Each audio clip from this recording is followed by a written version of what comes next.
Galima tokį nuverė gyvenimas. Ir radau baseiną. Tai va taip.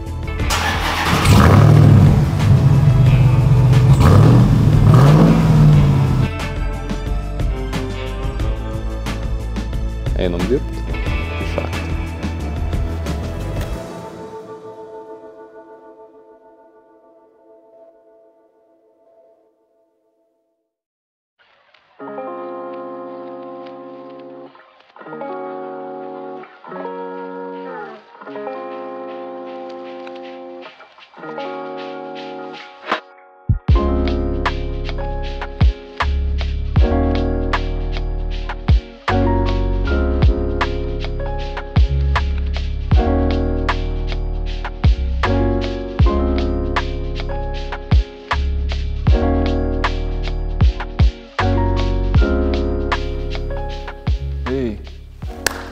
Šviesos.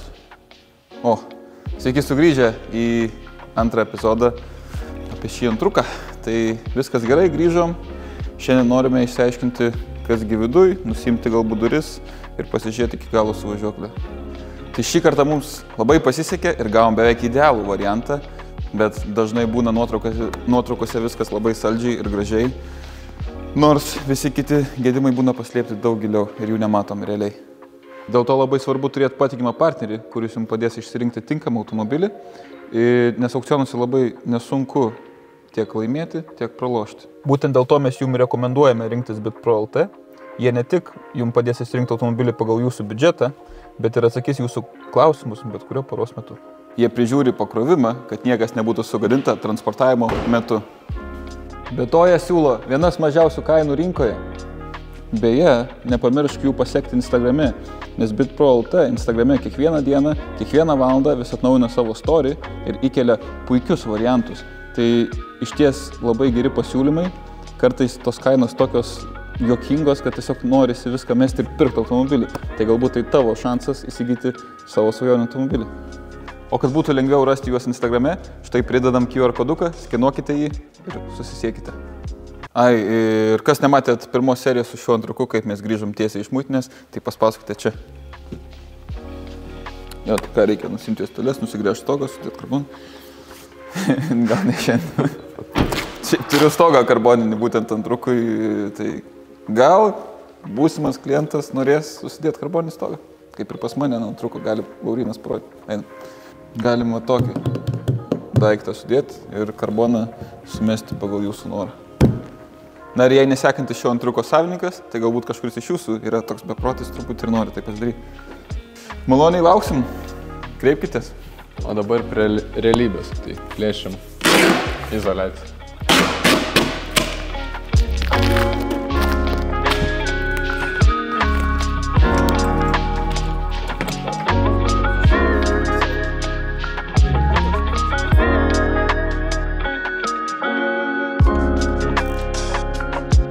Tai va, matom, amortizatorius yra linkęs, tai iš ko matau, tai šitoj vietoj turim pilvuką, o čia praktiškai lygų. Ir ratas yra suvirtęs būtent per šitą vietą, kai linko amortizatorius. Tai va, einam ieškoti kito, greitai rasim, įdėsim, problemų nebebus.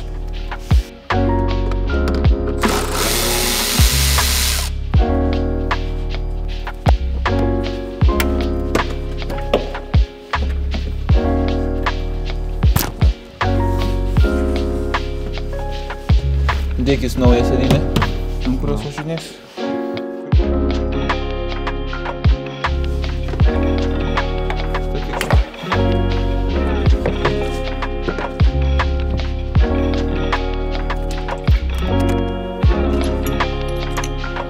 Tai pas mane neįprasta problemėlė.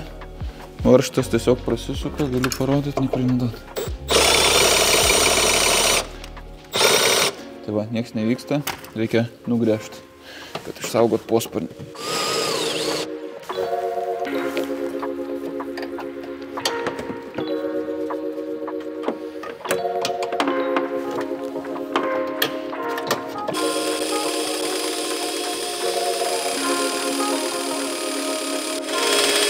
Dar neatsisuka.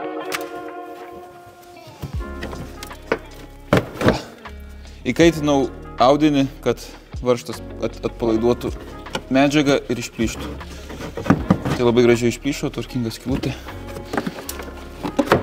Bus galima šitą posparnį atgaivinti ir naudoti vėl.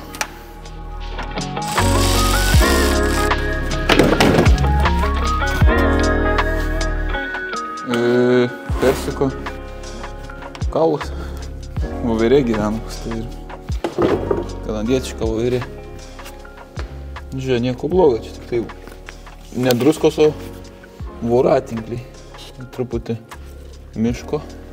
Voverės. Voverės, ne, čia tai susineša per viršų. Čia drenažinis kanalas, kurį reikia valyti, nes jį apleidus turėsime rūdžių naują židinį, kėbulę, kur nereikia. Tai va tiek užsikaupia. Kitoj pusė reikės padaryti tą patį. Galima padaryti per viršų su siurbliu, vėliau su aukšta vandens srove arba fiziškai išėmus posparnį išvalyti. Kaip kam patogiau. Ką, sparną galima beveik imti.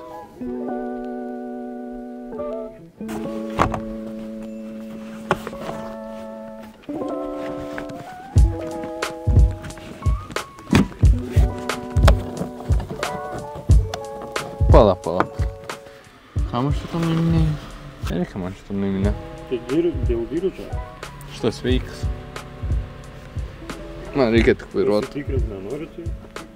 Tai man net kompas meta, kad vairuot. Again.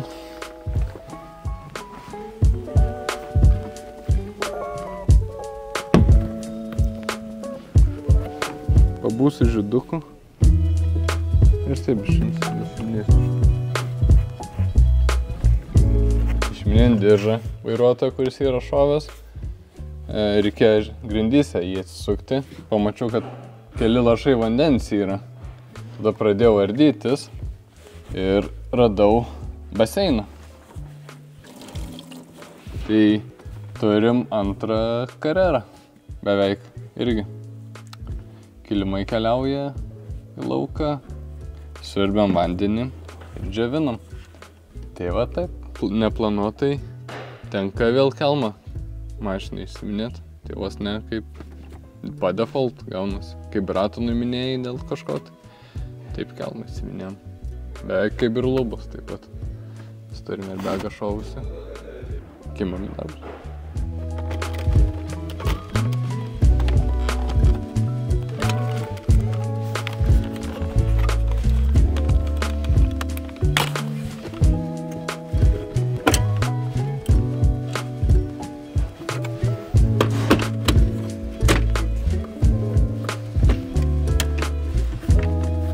Gerai, kad šiandien kaip tik erdam su Tadu tokį.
Sveiki gyvi.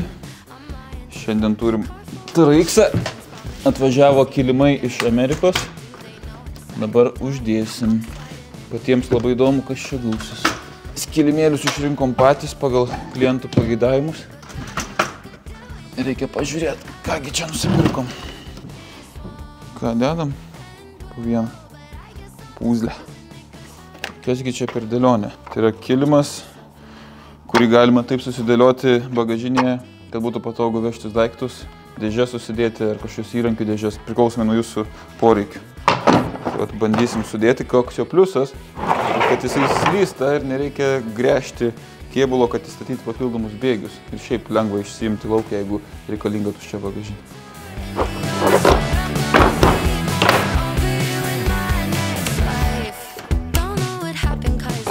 Nu, kaip puikiai. Milwaukee lempas eis čia. Viską matysim. Nereiks prožektorių ant galvos. Nebūsim šachtininkai.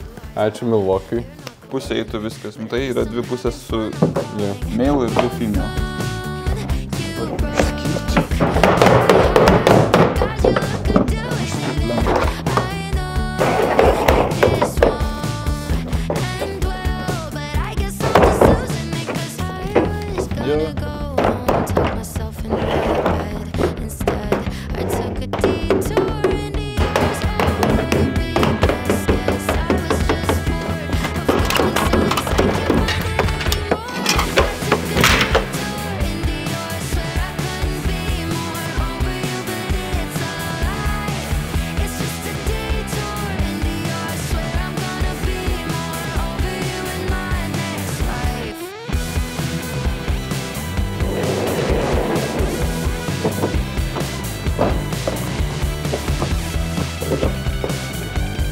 Paskutinio užspaudžiam.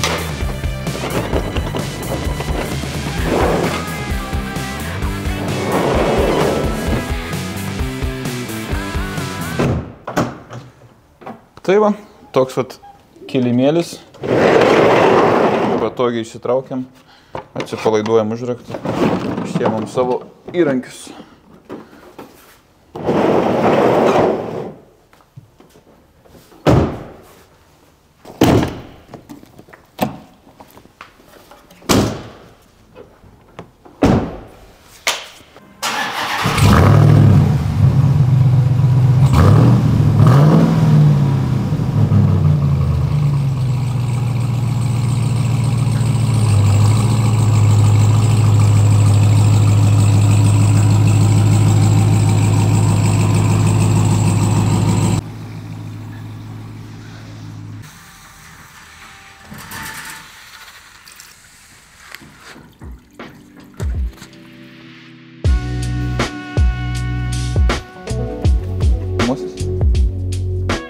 Tai va, tai automobilis grįžo po kėbulinių darbų. Galima apsižiūrėti iš arčiau. Tai iš esmės tokia situacija, kad šitas slenkstis buvo nugręžtas ir išlygintas tiesiog pasidėjus ant stalo. O čia, kas buvo nustumta į vidų, tai buvo tiesiog ta pati apdailinė skarda, kuri nėra funkcinė avarijos atveju. Tai ta vieta, kur yra konstrukcinė automobilio kietoji dalis, jinai buvo nepaliesta, kas labai pasisekė. Ir užteko tik tai šitas plonasias skardas, kur yra čia ir kurį iš vidaus atsistumti atgal. Tai šią iš vidaus visiškai be dažymų pavyko atstumti, o šią išorinę reikėjo nusiimti, išsilyginti ant stalo ir matuojantis susidėti atgal. Tai slenkstis viskas savo vietose. Čia šiek tiek buvo įspausta, sakykime, gal net patempta labiau nei smūgį gavę. Čia buvo smūgio gabaliukas paspaustas. Tai žodžiu, slengsti tą patį pavyko išgelbėti. Realiai jis buvo vos tik tai perbrėžtas, kosmetinis remontas. Slengstis tas pats, durys į spalvą nupirkom idealiai tinka ir sparnas į spalvą bus uždėtas. Kol kas nedėjom, nes vešim dažytą, o dažytui reikės čia viską apeiti, tik šitas visas vietas, kur buvo pjauta, virinta, gręžiota. Tai va, kitas etapas dažymas. Dar truputį susimetam čia gal važiuoklę, susitvarkysim saloną, susimesim kiek įmanoma ir atiduosim dažyti. Tai ką, antrukas pagaliau čia nudažytas, nieko blogo nebuvo. Duris ir sparnas nedažyta, dažyta tik tai tas slenkstuko apdaila, pats slengstis kėbulinis ir arka galinė. Mums su Irmantu beliko sumesti saloną ir persirinkti važiuoklę, tai reikia pakeisti amortizatorių, nes jisai vienintelis, kuris beliko čia iš pamuštų detalių. Tai žodžiu, sparnas dar turi mažą įlenkimą, kurį padarys meninis lyginimas, tai labai nedžedžinkit, viskas čia bus tvarkyta. Einam rinkti. Išėmėm. Išėmėm.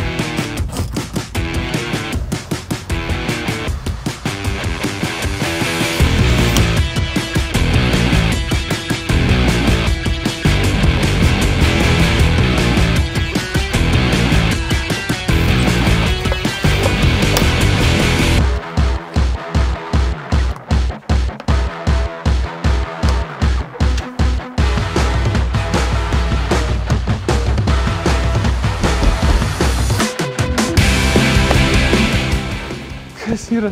Sakė, palauk, mergitas. Kur aš savo prožėką padėjau, gal gali atsukti kamerą padėjau? Normal. Gražu. Nu. Ko jūs ieško? Prožėko. Tu gavai naują laisvą savo. Gavom Milvokės naujų prožektorių, kad mažiau šachtui būtume, jaustumėmės ir biškai gražiau atrodytume. Nemanau, kad kas žino ir ką, bet 4-5 liumeno turi skirtingus maudus, sakykim. Gali švies šita, tik šita, abi ryškiau, mažiau ryškiau, jeigu per kamerą matysis. Kiek jis mažesnis? Šiaip ir tam pačiam poliravimui, manau, labai gerai, nes diapazonai šviesų skiriasi, žymiai mažesnis negu pas tadą. Žinant mano sugebėjimą su peiliais, tai teko imti žirklės.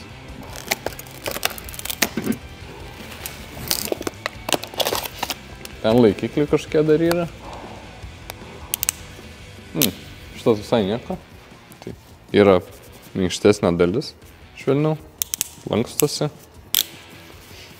Ir 4 valandas laiko ant maksimalių nustatymų, kas realiai belekiek yra užtektinai.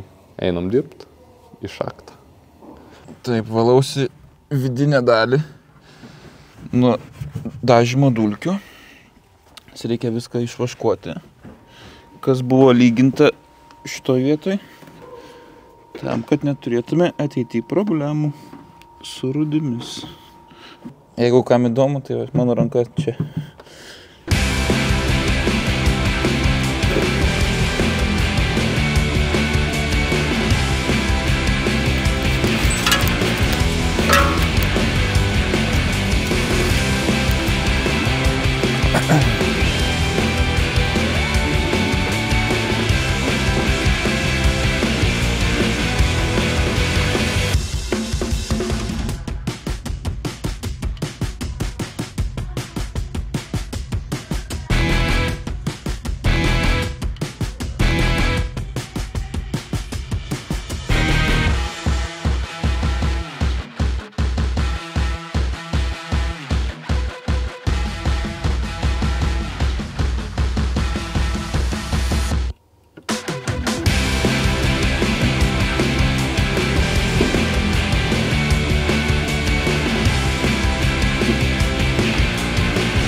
Kur mes randamės?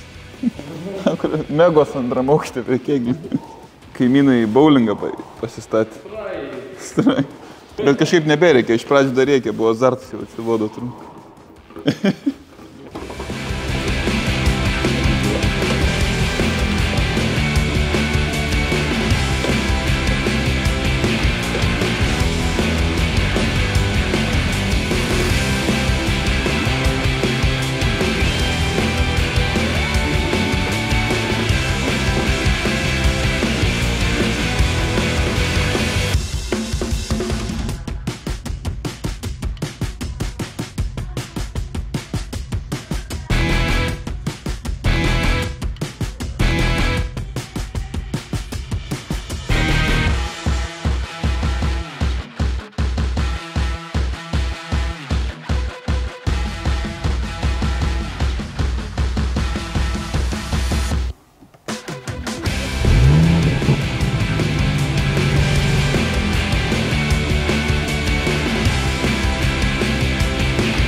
Na tai išbandėm antruką, tai viskas visai neblogai, mums patiko, beliko išlyginti likusią dobelę ant kėbulo, nusipoliruoti, pasidengti dangom ir tiek.